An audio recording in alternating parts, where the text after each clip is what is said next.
Gustavo Alegret. Debate demócrata en Nevada. Precandidatos se fueron lanza en ristre contra Michael Bloomberg en el que fue su primer cara a cara. La defensa de Julian Assange asegura que Donald Trump le ofreció el indulto si negaba la trama rusa en las elecciones de 2016. La Casa Blanca negó la aseveración. ¿Maquilló la administración de Andrés Manuel López Obrador las cifras de secuestro en México como denuncia una ONG? Comienza Club de Prensa con Gustavo Alegret. Bienvenidos a Club de Prensa, el espacio de análisis de NTN24 con los mejores corresponsales y analistas en la capital estadounidense. Puedes seguir este programa, volverlo a escuchar en nuestro podcast. Suscríbase, estamos en Apple y Spotify. Y también háganos llegar sus comentarios a la cuenta de Twitter en Club Prensa NTN24. Hoy en el programa vamos a escuchar los puntos de vista, el análisis de quienes ya nos acompañan. Anne Hoyt es periodista mexicana, trabaja en Washington, es analista político. Anne, ¿cómo estás? Muy buenos días. Muy bien, gracias, Gustavo. Gracias por estar con nosotros. Con José López Zamorano, periodista también mexicano, es director de noticias de la Red Hispana. Pepe, ¿cómo estás? Muy buenos días. Buenos días, gracias. Gracias por acompañarnos. Y con Antonio de la Cruz, analista político, es venezolano, es director de Inter-American Trends y columnista en El Nacional, en Venezuela. Antonio, ¿cómo estás? Muy bien, gracias, Gustavo. Antonio de la Cruz, con Pepe López Zamorano y con Anne Hoyt, el día en el que nos fijamos en ese debate en Las Vegas. Un debate que nos ofreció la cara tal vez más amarga, la riña más elevada en el tono que hemos visto en los debates de los aspirantes demócratas.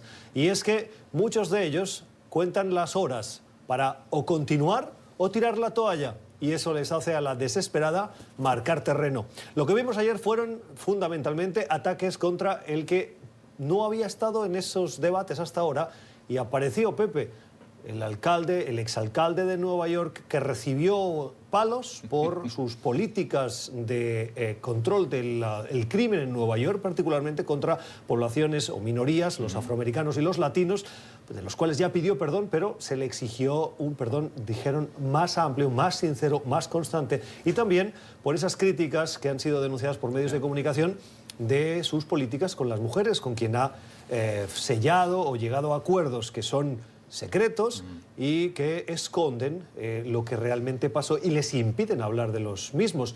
¿Salió bien de todos esos ataques Michael Bloomberg? Salió raspado.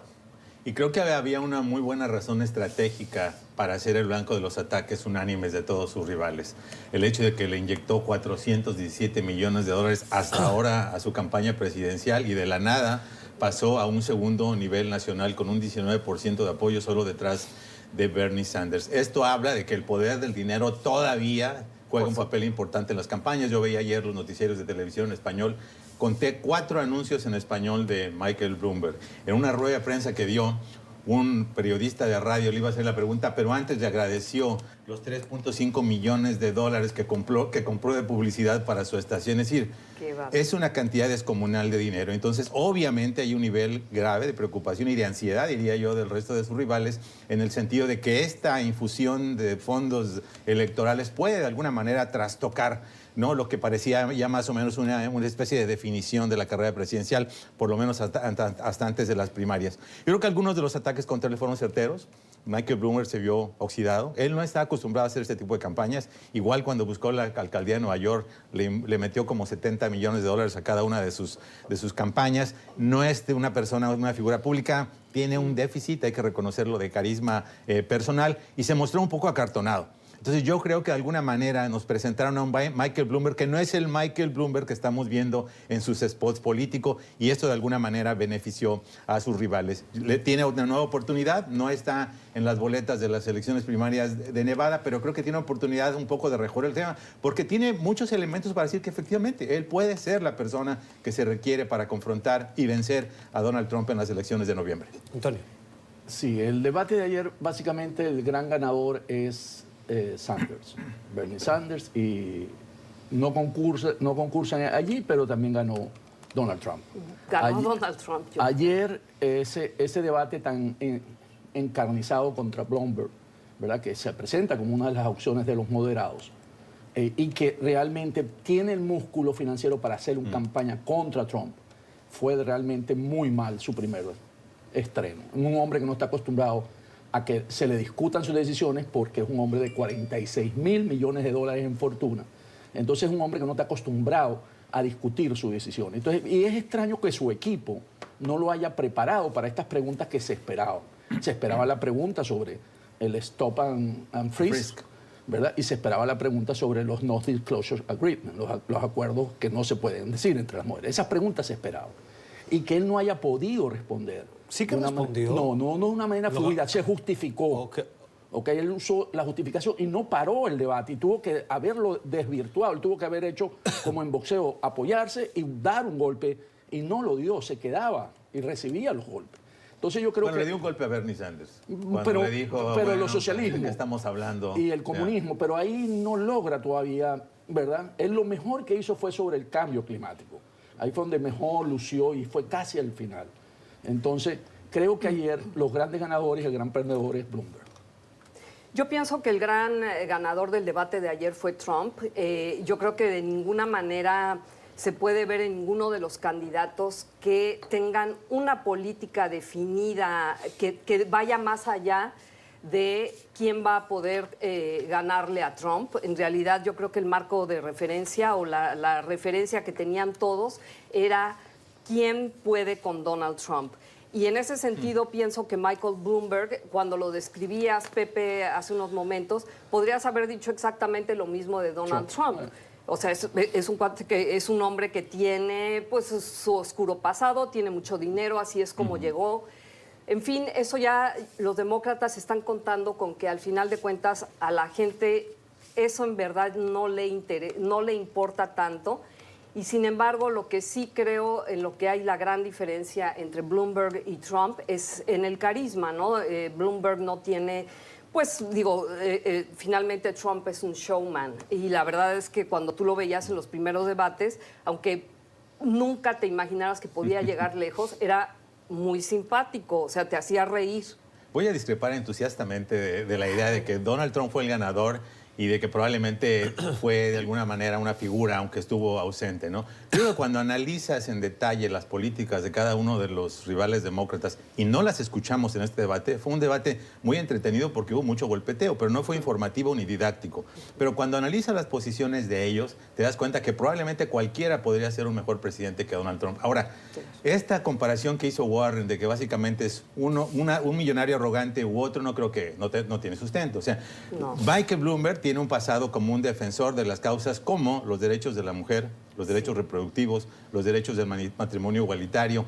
Es un campeón del control de las armas de fuego, es un partidario abierto y ha puesto millones y millones de dólares para lograr la legalización de millones de inmigrantes indocumentados. Entonces, cualquier comparación sustancial, no de forma, no de que son millonarios, que eso me parece superficial, entre él y Trump me parece que están un poco desencontradas. Sabes que no al lo veo final la así. gente vota por lo que ve, desafortunadamente. Yo pienso que Bloomberg, efectivamente, de todos los que están ahí, es el único que realmente, debido a su sustancia y no la forma, a su contenido y no forma, sería el mejor en muchos sentidos. Pero la gente, al final, ya sabes, vota por quien le parezca más simpático para irse a tomar una cerveza. Déjame preguntarte una cosa. Ya te doy la palabra, Antonio, pero déjame preguntarte una cosa.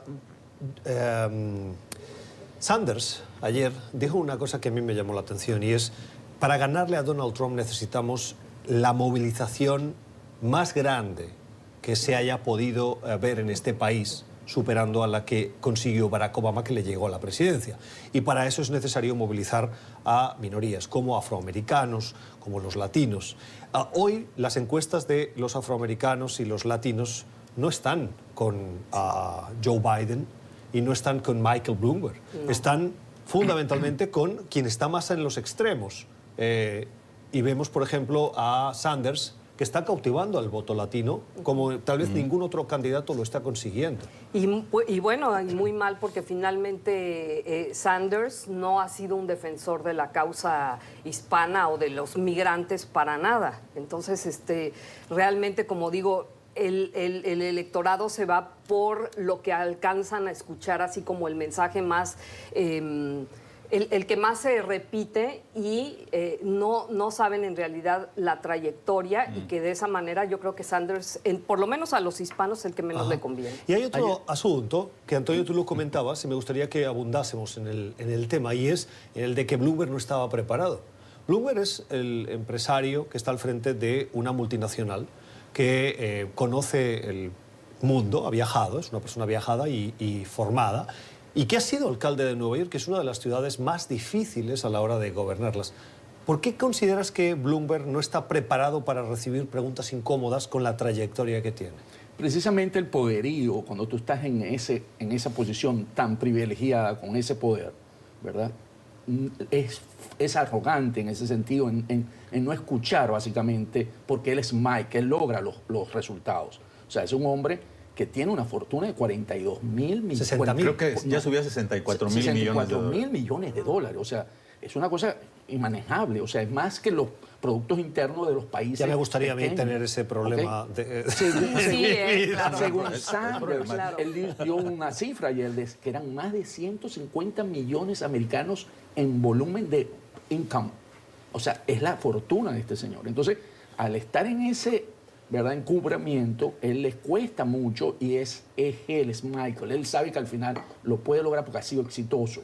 Eso pasa mucho cuando uno es exitoso, no ve, no se protege. Entonces, claro, después de lo de ayer, seguro que los equipos lo van a agarrar y él va a tener que escuchar y va a haber una segunda oportunidad, como dice Pepe, en 5 días. Sin embargo, ayer hubo muchas cosas que sucedieron. Ayer la Elizabeth Warren logró estar bastante buscando el centro, atacó, ¿verdad? Y fue bastante. Y ayer logró relucir un poco.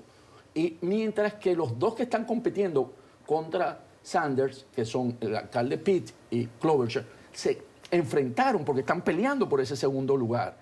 Entonces, y fue una discusión muy fuerte. Se ve que no hay mucho cariño de la Klobuchar hacia el mayor Pitt.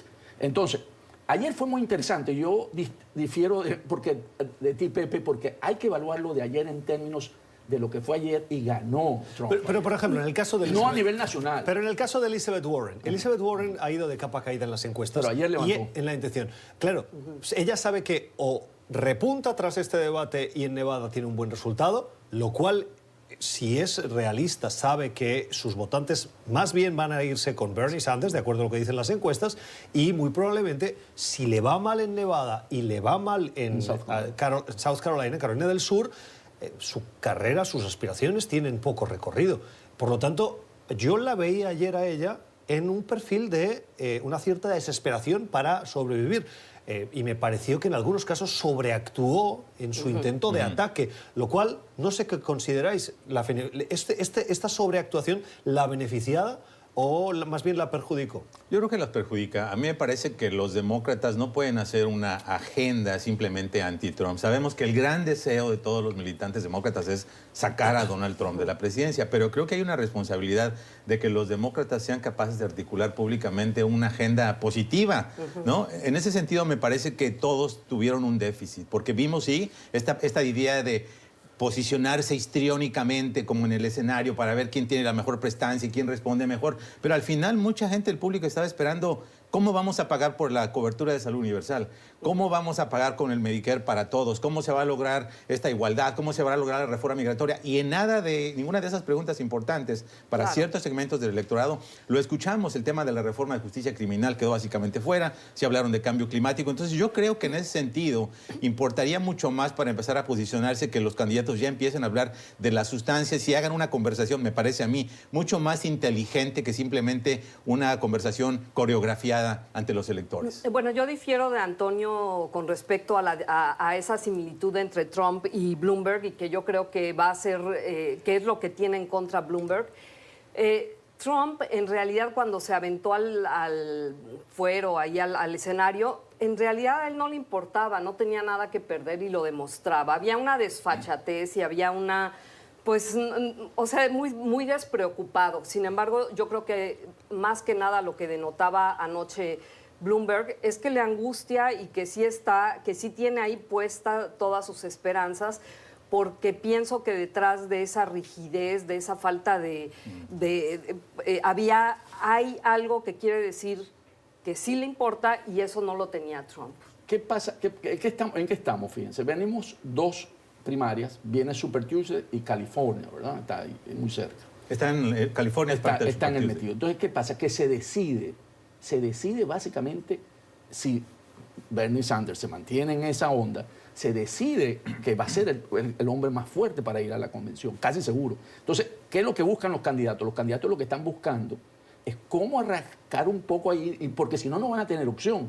Y en ese sentido es la presión que hay. Y en ese sentido también los contenidos no están saliendo, sino cómo yo me posiciono mejor que el otro. Y eso es mediático, como dices tú, eso es de acuerdo a lo que uno está viendo.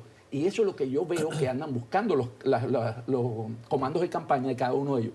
¿Cómo me posiciono? Y ayer tuvo suerte Sanders, porque como entró Bloomberg, los ataques fueron a él, porque generalmente todos se concentraban en las anteriores, atacar el que iba de primero en las opciones. Y ayer Sanders tuvo suerte en eso porque todos se focalizaron y no se fueron todos contra Sanders. Típicamente me parece que los debates, cuando son importantes, cuando logran cambiar la dinámica política. Y lo que vimos aquí fue más bien una continuidad. Exactamente. Sí. ¿No? Es decir, exactamente estamos viendo que Bernie Sanders y Pete Buttigieg, que eran claramente los favoritos de los demócratas blancos, ¿no? En New Hampshire y en Iowa, probablemente no perdieron esa estatura. Quizá vamos a ver alguna movilidad de puntos. Buttigieg hizo un buen debate. Buttigieg hizo un debate muy inteligente. Para mí el pero mejor es Buttigieg. Y en ese sentido entiendo por qué incluso Warren atacó a Buttigieg cuando trató de hacer ver como injusta esta caracterización de que a la señora Klobuchar se le olvidó el nombre del presidente mexicano, que efectivamente yo coincido con Warren, me parece que es una cosa superficial. Por supuesto. Yo creo que la señora Klobuchar tiene conocimiento de la política comercial con México y de muchas otras cosas de sus vecinos, pero creo que eso te ilustra un poco, ¿no? Que a pesar de este intento, Antonio, y yo difiero, no creo que haya logrado cambiar esta dinámica política. Y en ese sentido vamos a ver qué efecto va a tener el dinero de Bloomberg, porque no participa en Nevada, no participa en Carolina del Sur y tiene cifradas todas sus esperanzas en el supermarzo electoral 3 de marzo, donde sí vamos a ver a muchos estados que sí son un reflejo mucho más real de la composición del país, como no lo son New Hampshire y como no lo son Iowa. Así es. ¿Cómo valoráis a Buttigieg? A mí él me pareció el mejor, sinceramente.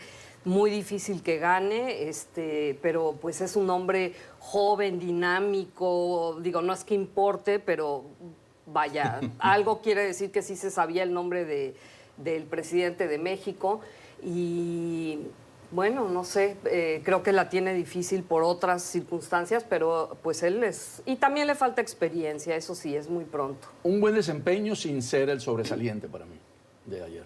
Interesante.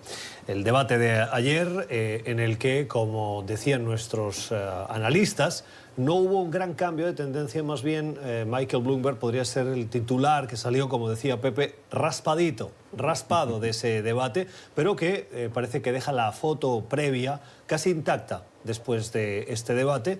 Los caucus son este sábado y la semana que viene Carolina del Sur. Muy probablemente después de esas 2 citas electorales tendremos claridad de quién queda al frente y si hay dudas, seguro las despeja el supermartes. Vamos a la primera pausa en este Club de Prensa de hoy. Puede volver a escuchar este programa en nuestro podcast. Escúchelo, búsquelo en Apple y Spotify. Y también háganos llegar sus comentarios. ¿Usted cómo vio el debate? ¿Qué le parecen esos candidatos? En Club Prensa NTN 24. Son las 2:53 de la tarde en Londres, la capital del Reino Unido, donde la próxima semana se abre el proceso contra Julian Assange. Pero hemos escuchado argumentos iniciales de ese juicio que nos dejan un titular. Por lo que dicen los abogados de Julian Assange, el presidente Trump le pidió a Assange que desvinculara a Rusia de la filtración de los correos electrónicos que distribuyó la plataforma Wikileaks, que controla Julian Assange, durante la campaña del año 2016. A cambio, le podría ofrecer perdón presidencial. Lógicamente, la Casa Blanca lo ha negado y eso forma parte del segundo capítulo de una serie de perdones presidenciales que ayer comentábamos en este programa, que se conocieron también en las últimas horas. 11 personas que estaban acusadas y cumplían condenas por corrupción, por mentirle a la Casa Blanca, por fraude fiscal, etc. Pero llama la atención el uso del perdón presidencial, en este caso, para fines políticos, para desvincular a quien parece ser un socio en la estrategia de reelección del presidente un socio que ya lo fue, porque está demostrado por la comunidad de inteligencia durante la campaña del 2016, que es Rusia, y que ahora Donald Trump intenta recuperar ofreciendo el poder constitucional del perdón presidencial. Bueno, ya lo han negado todo. El congresista que fue el que dijo, que hablaba en nombre de Trump, porque este es el asunto, Dana Rohrabacher, dijo que... ¿Cómo? Rohrabacher. Rohrabacher. Él fue el que dijo que se reunió en el 2017 y que Julian Assange fue cuando le dijo, oiga, vengo de parte de Donald Trump, y él está ofreciendo este trato. Lo ha negado absolutamente el presidente de la Casa Blanca, la administración Trump. Y a mí lo que me llama la atención es por qué los mismos abogados de Assange pensarían que dar a conocer esta información sería benéfica para su cliente. Porque fueron ellos los que finalmente dieron a conocer esto. Sí, bueno, Dana Rohrabacher siempre ha sido un hombre polémico. Yo recuerdo sus épocas de congresista, ¿no? De California, siempre le ha gustado estar en el escenario y levantar ámpula con sus comentarios polémicos. En este caso sí. Que era gran amigo de Putin, decía. En este caso sí llama la atención especialmente porque hay un desmentido muy claro, ¿no? Ahora sí sabemos, es verdad, que Dana Rohrabacher se acercó a la Casa Blanca, se acercó a John Kelly, que entonces era jefe de gabinete del presidente Donald Trump en 2017, le sugirió esta idea de perdonar a Assange a cambio de todo lo que ya sabemos, ¿no? De que dijera que no hubo involucramiento ruso en la injerencia de las computadoras del Partido Demócrata. Sin embargo, lo que se sabe on the record es que John Kelly no le pasó el mensaje a Donald Trump. Sin embargo, esta idea de la Casa Blanca de distanciarse absolutamente, pues también hay que matizarla. El presidente invitó a Rohrabacher, de hecho, a la Casa Blanca después de que vio cómo lo defendió muy vigorosamente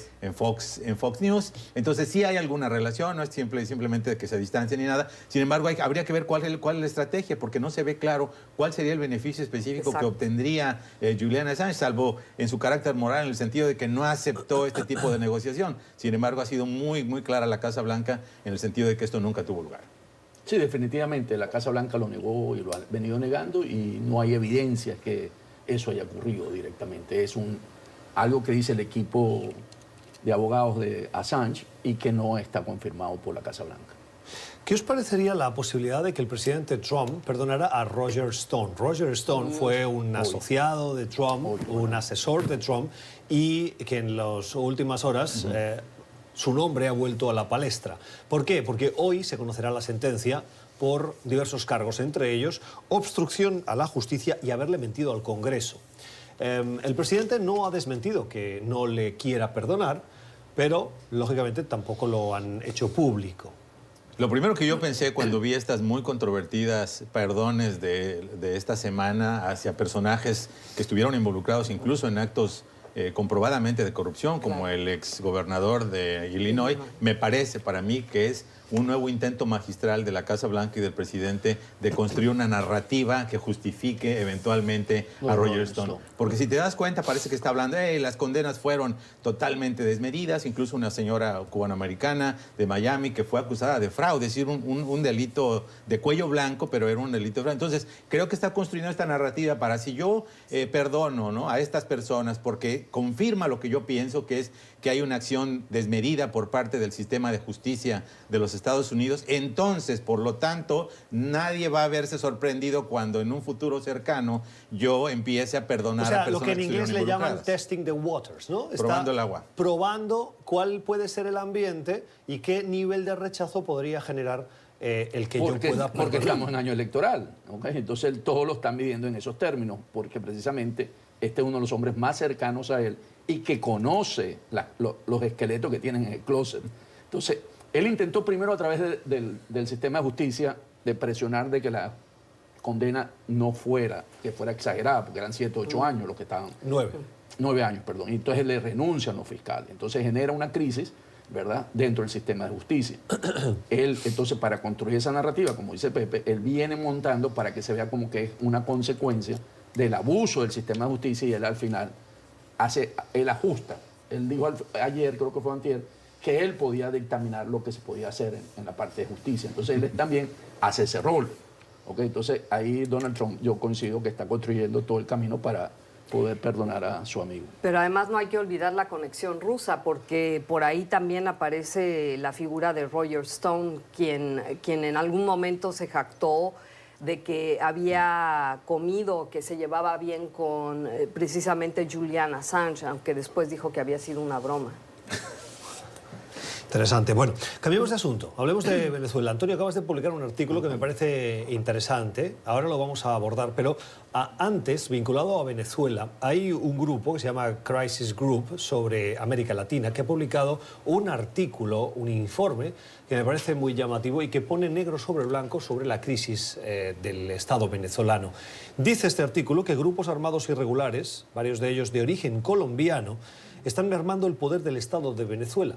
Quiero decir, el Estado pierde control de su territorio porque lo ganan esos grupos irregulares. ¿Preocupante? Sí, claro. Lo podemos ver que como ha venido aportando cada vez más, se ha venido apoderando de territorios en el sur del país, en la zona fronteriza con Colombia, grupos irregulares como el Ejército de Liberación Nacional y la FARC disidente.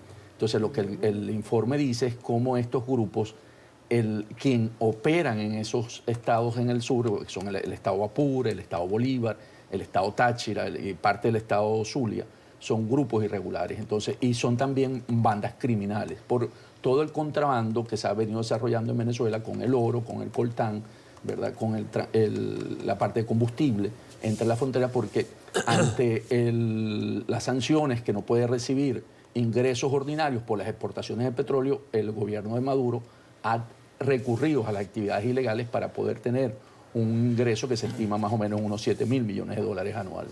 Entonces, en ese sentido, sí podemos estar viendo en Venezuela que estamos en un estado que va a camino a un estado fallido. Y aquí quiero preguntarte una cosa. Una cosa es por carencia, por falta de medios, o otra por interés. El hecho de que el Estado retrocede y ganan control sobre territorio estos grupos, ¿es porque el Estado los cede o porque ellos lo ganan porque el Estado no tiene esa capacidad o por las dos cosas? No hay una conchupancia, si podemos ver entre... ¿Una qué? Conchupancia quiere decir... Esa palabra que están aliados. Quiero ser muy claro que no está en la Real Academia. Conchupancia. Dios mío. Le sirven Siga, doctor. Un contubernio. Un contubernio. Esa sí aparece. Esa te gusta más. Entonces, ¿qué ocurre entre el Estado? Porque el Estado necesita para poder dominar en esa zona y cómo se ha venido sosteniendo frente a los elementos que incurren allí. Pepe. Sí, bueno, la actividad criminal en casi todos los países medra en la frontera, ¿no? Estos grupos ilegales, ¿no? Obviamente preceden, yo creo, a lo que está pasando este conflicto, pero en la situación en la que estamos, donde hay un desplazamiento de personas, y que es un poco lo que ocurrió en la frontera con México, donde grupos que están dedicados típicamente al trasiego de drogas, de repente también se dedican al trasiego de personas y contrabandean mercancías, porque obviamente hay desabasto en una parte. Entonces, obviamente, esto complica más la situación humanitaria, porque las personas que legítimamente podrían estar tratando de moverse de un lugar a otro por cuestiones de seguridad e integridad personal, ahora están siendo víctimas seguramente de esta carencia virtual real de Estado de Derecho en las zonas fronterizas y quedan a merced de grupos criminales. Es triste. Pero además ideológicamente estos grupos irregulares serían afines al gobierno de Maduro, o sea que en realidad indirectamente lo están apoyando. Lo que pasa es que el crimen es afín a quien le permite continuar sus actividades criminales, ¿no? Haya quien haya, más que comulgar con el chavismo, lo que comulgan es con el Estado que les permita continuar esas actividades. Bueno, sí, por supuesto, pero digamos en el caso de miembros de las FARC, que decías que todavía podían, exmiembros de las FARC, ¿están todavía ahí? Sí, disidentes. Sí, o sea, definitivamente el elemento ideológico no está presente, pero no es lo principal. Sí. Lo principal es... ¿Tú crees que hay elemento ideológico? No, es decir, hoy en día una banda criminal ya no tiene esa ideología. Sí. La ideología que lo rige es el dinero y el poder. Son los dos elementos que los mantienen en sus actividades. Sí, el ingreso, y eso lo vemos en todos los carteles, ¿verdad? Que funcionan básicamente, porque funcionan al final como carteles, todos estos grupos irregulares. Claro, en este contexto, Antonio, tú defiendes en el artículo que hoy publicas elecciones generales la solución para Venezuela. Y entonces aquí lo que me lleva a preguntar es cómo se pueden organizar elecciones generales con un Estado fallido que no garantiza ni la independencia, ni el acceso al voto de todos sus ciudadanos, ni el recuento garantizado, entre otras cosas porque el sistema electoral está absolutamente amañado y controlado por por el régimen. Sí, ahí básicamente lo que yo planteo, Gus, es que hay una narrativa que está montando el régimen de Maduro que quiere que haya elecciones parlamentarias este año, que le toca, que le corresponde. Pero resulta que esas elecciones parlamentarias no resuelven la crisis que vive Venezuela, porque la crisis de Venezuela es por una elección presidencial que ocurrió en el 2018 con fraude. Y todo se desprendió después de allí, cuando se le vence el ciclo presidencial a Maduro en el 2019, él se autoproclama o se proclama en el TCJ, en el Tribunal Supremo de Justicia, el que deja de empezar a ser ilegítimo a partir de ahí. Entonces, si tú no corriges la causa de origen, que es la elección presidencial, en Venezuela la crisis se va a seguir manteniendo, pues las sanciones no se van a retirar. Entonces, ¿qué ocurre? Si corresponden elecciones parlamentarias, porque el ciclo también termina y le toca en diciembre de este año, y hay este presidencial que hay que corregir, hagamos unas generales para ver si salimos de esta crisis política, porque de otra manera, como tú lo acabas de señalar, Venezuela va en camino a una profundización de la crisis y al Estado fallido, y va a ser una consecuencia muy fuerte para la región seguir sosteniendo el Estado venezolano en términos de éxodos, porque podríamos estar viendo un éxodo de 7 millones el próximo año si seguimos en este desgaste. Y internamente las condiciones de hambruna y de falta de medicamentos van a ser muy fuertes. Pepe. Sí, yo creo que tocas un punto importante, es decir, leí el artículo de Antonio, es decir, efectivamente va a haber grandes retos para determinar que esas elecciones que pudieran darse como él propone simultáneamente, no solo generales, sino parlamentarias, para de alguna manera satisfacer lo que son las demandas de ambas partes, el gran reto va a ser que sean elecciones creíbles. La configuración de los órganos electorales que le den certeza al proceso, la manera de garantizar no solamente los extranjeros. Exactamente, los observadores, pero no solo eso, garantizar que la población pueda participar libremente y no haya hostigamiento, que no se le obligue a los burócratas o a quienes reciben beneficios de programas sociales que voten por ciertos. Ani y yo tenemos cierta experiencia en ese tema. Creo que manejamos el tema. Entonces yo creo que va a ser un gran reto que el proceso, si es que se da, tenga esa credibilidad. Ahora entiendo el escepticismo de Antonio en su artículo cuando él dice, bueno, parece que se está construyendo simplemente la idea de que se regresa al diálogo para que las cosas no cambien, ¿no? Y ese es uno de los peligros mayores, que todo sea una simulación y que en realidad no haya un cambio de fondo. Sí, que todo cambie para seguir igual, ¿no? Que es la gran lógica de la política. Bueno, el análisis hoy de Anne Hoyt, de Antonio de la Cruz y de José López Zamorano en este programa que usted puede volver a escuchar siempre que quiera si se suscribe a nuestro podcast. Estamos en Apple y Spotify. Y háganos llegar sus comentarios sobre lo que escucha, los puntos de vista de nuestros analistas en la cuenta de Twitter Club Prensa NTN24. Son las 9:12 de la mañana en Ciudad de México. Varias noticias hoy nos llevan a este país norteamericano. La primera que les propongo comentar es la acusación que ha hecho la organización Alto al Secuestro, que dice que el gobierno de Andrés Manuel López Obrador realizó ajustes y reclasificación de datos para que su gobierno saliera beneficiado. De los 482 casos de entre el 2018 y el 2019, lo que han hecho ha sido rebajar esa cifra a conveniencia. Pepe, ¿eso demuestra que no están por la transparencia o están ajustándose a criterios internacionales y por lo tanto tienen razón? Me inclino a pensar por lo segundo. Vi las historias que se publicaron sobre este tema y aparentemente se hicieron reclasificaciones de algunas. Por ejemplo, cuando en algunos casos había lo que en México llamamos un secuestro express, que es que te agarran en la calle para quitarte tu tarjeta de crédito, te llevan al cajero y de ahí te sacan el dinero. Es decir, no lo clasificaban como un secuestro en el sentido tradicional que lo entendemos.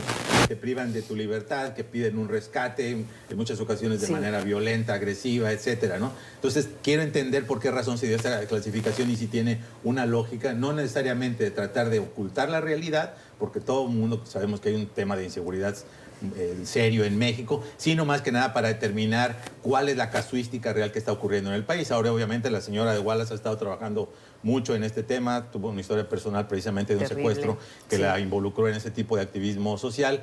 Yo creo que me gustaría leer todavía más a fondo para ver cuáles fueron los criterios de reclasificación y si eso fue una actitud de alguna manera legítima para entender cómo está evolucionando para bien o para mal el fenómeno de la violencia y de la inseguridad en México. Bueno, yo como alguien que ha experimentado esa modalidad del secuestro express, te puedo decir que la diferencia, me imagino, entre un secuestro en forma y ese, pues es solamente solamente el tiempo, porque no te tienen más de 24 horas, pero en ese momento pues tú no sabes si te van a respetar tu vida o no. Disculpa, para estar claros, cuando dices que has experimentado, ¿es que a ti te secuestraron express? Sí, un secuestro express. ¿Cómo sí. fue? Pues tomamos esto fue en 96, o sea que todavía no estaba tan mal la cosa, y mi esposo y yo tomamos un taxi en la calle a las 11 de la noche, claro. Ahora ya se sabe que eso jamás lo puedes hacer, y al irnos bajando a donde nos teníamos que bajar, el taxista abre la puerta el taxista y en eso llegan 3 individuos y dicen, no, métanse con pistolas, nos dicen que cerremos los ojos, se fueron. Yo creo que el taxista estaba coludido también, aunque se hacía el que no sabía nada y que también era víctima de ellos.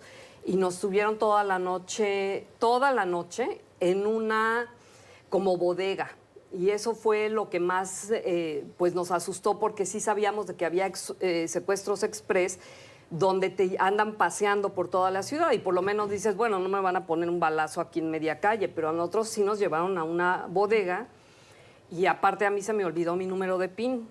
Entonces, porque van a lo que ellos llaman pues a milk, a ordeñar las tarjetas de débito, y se me olvidó mi número de PIN.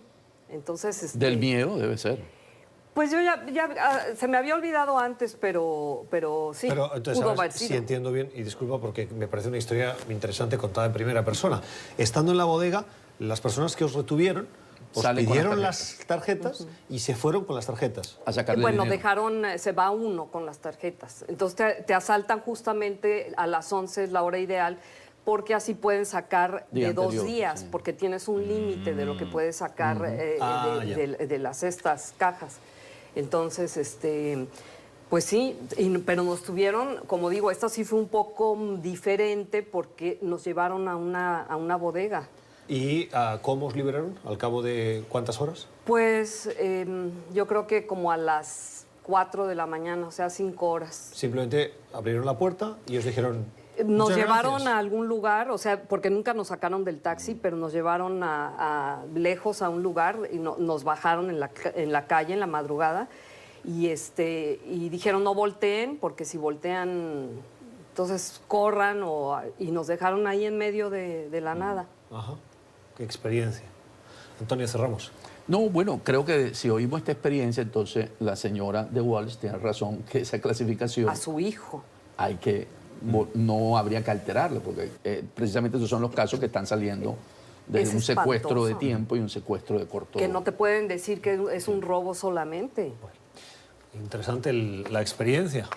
Antes de irnos a la pausa, Pepe, quiero preguntaros por una información que también publica vinculada a México, el Wall Street Journal, que asegura que el gobierno o las autoridades mexicanas están investigando al expresidente Enrique Peña Nieto en el caso conocido contra Emilio Lozoya, que fue presidente de Petróleos de México. ¿En qué consiste esa investigación? Porque sería la investigación de una persona con mayor alto rango de un gobierno anterior en un caso de corrupción. Sí, efectivamente, como bien dices, no es un anuncio oficial, es una filtración que se le hizo al diario de Wall Street Journal y no es sorpresiva. Obviamente sabemos el contexto. El señor Emilio Lozoya, exdirector de Pemex, está arrestado, está ahorita detenido en España, pendiente de su extradición a México, y el contexto de ambos es el tema de las acusaciones de corrupción por el caso de Odebrecht.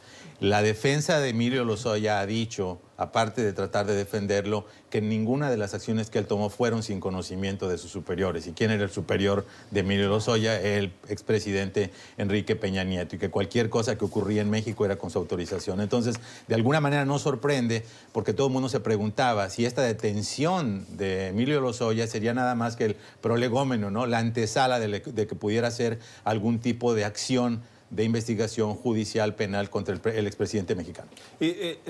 Andrés Manuel López Obrador, cuando se le ha preguntado sobre la posibilidad de investigar a gobiernos anteriores o a presidentes anteriores, él siempre ha dicho que no era muy partidario de judicializar la persecución de expresidentes, de sus antecesores. Lo hace porque esto es una cortina, puede ser una cortina de humo para tapar algún problema, como por ejemplo sus fracasos en la lucha contra la violencia. Él lo ha dicho siempre, que él no venía con una actitud vengativa de la presidencia, pero también ha dicho que si hay procesos que se siguen contra exfuncionarios. En este caso, déjame hacer una aclaración, en este caso los procesos los establece la Fiscalía General de la República, que es una entidad autónoma, no depende del Ejecutivo, entonces serían procesos que serían por un camino separado. Así es, que no está en sus atribuciones decidirlo, en primer lugar, como presidente, y creo que está dejando esa carta como su as bajo la manga en el caso de que ya las cosas se empiecen a poner tan mal. Sí supongo que por lo menos en discurso, porque en realidad legalmente no depende de él, en el discurso él sí va a decir vamos contra Peña Nieto. Esto es Club de Prensa, hoy con el análisis de nuestros invitados, de Anne Hoyt, de Antonio de la Cruz y de Pepe López Zamorano. Los puede volver a escuchar estos comentarios en el podcast de Apple y Spotify. Si nos busca, nos encuentra. Y también en Twitter, hacer llegar sus comentarios. Club Prensa NTN24. Son las 3:25 de la tarde en el Reino Unido. A partir de enero del próximo año, el gobierno de este país va a recuperar, así lo han explicado y lo venden, el control de sus fronteras. Quiere decir que se va a formalizar la salida del espacio Schengen, de ese espacio que permite la movilidad de personas y mercancías. El gobierno de Boris Johnson ha presentado un plan migratorio para que comience a aplicar a partir de esa fecha y que quiere dar respuesta al mercado laboral y a las necesidades de ese mercado laboral que se va a comenzar a construir fuera de la Unión Europea, que es el del Reino Unido. El plan tiene algunas notas que ya se han filtrado y que se conocen a través de los medios de comunicación, entre ellas un plan de puntos, exigir el inglés y pedir un contrato de trabajo. Antonio, ¿estás de acuerdo? La medida es consecuencia de la propuesta de Boris Johnson, de que es que la migración del este, ¿verdad?, le estaba quitando los puestos del de este de Europa. Del este de Europa, sí. Le estaba quitando los trabajos a los británicos. ¿Okay? Y hemos visto siempre, y eso lo podemos ver también si hacemos una correlación con Estados Unidos, que hay una cierta parte del sector de la economía que siempre se hace con trabajadores que no tienen todas las calificaciones, que son trabajadores en el sector agrícola, en el sector hospitalario. Y en ese sentido, el Reino Unido va a tener ahí un impacto, porque esos trabajos generalmente han sido realizados por personal no inglés, no británico. Y uno de los que vemos en el sector de salud, básicamente ahí los españoles han cubierto unas grandes plazas ahí, tanto médicos como enfermeros. Entonces van a tener que tener unas visas de trabajo y van a tener que hablar inglés y van a tener que poder aceptar. Eso va a tener, mientras se ajusta la economía y si se crean esos profesionales o esos trabajos de menor calificación, va a sufrir un poco en términos de servicio la economía. Brevemente. Sí, yo creo que nadie tiene duda que todos los países tienen el derecho y la prerrogativa de determinar las condiciones de migración y su política migratoria. En este caso, nos damos cuenta que las similitudes de Boris Johnson con Donald Trump son también de sustancia, porque es un tema muy similar a lo que pasa en Estados Unidos, con diferente nombre. El hecho de que quieras privilegiar la inmigración altamente calificada, privilegiar cierto tipo de personas, aunque en este caso son muy cuidadosos de hablar del idioma, sí, más que de una nacionalidad para que no se preste como una política racista.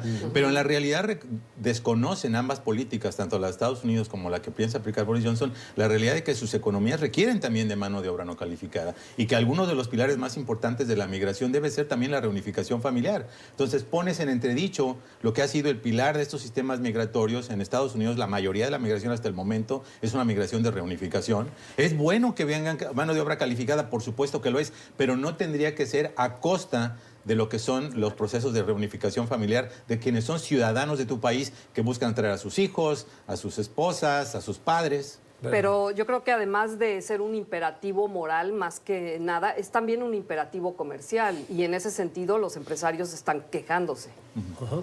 Las opiniones en este Club de Prensa de hoy que hemos compartido con Antonio de la Cruz, con Anne Hoyt y con Pepe López Zamorano. Gracias a ustedes por acompañarnos. Mañana volvemos a la misma hora. Acuérdense, estamos en Apple y Spotify para que nos busque y escuche en nuestro podcast el programa de hoy a su conveniencia. Y en la cuenta de Twitter leemos con mucho gusto sus comentarios. Club Prensa NTN24. Que tengan una feliz jornada.